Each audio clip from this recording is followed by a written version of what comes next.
এটি চন্দ্রমল্লিকা। দেখতে এতই সুন্দর যেন মনে হয় সবসময় তাকিয়েই থাকি। হালকা মিষ্টি একটা ঘ্রাণও রয়েছে।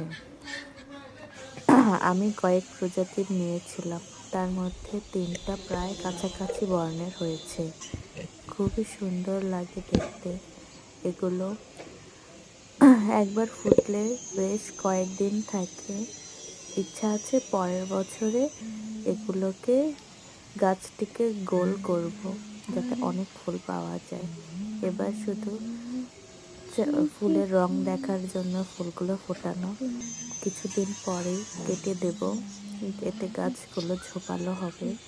ইনশাল্লাহ পরের বছর আরো অনেকগুলো ফুল পাবো তাহলে। 3টা কাছাকাছি বর্ণের, তবে একটা একটু বেশি ডিপ মনে হচ্ছে, বাট কালারগুলো সত্যি আমার খুব পছন্দের।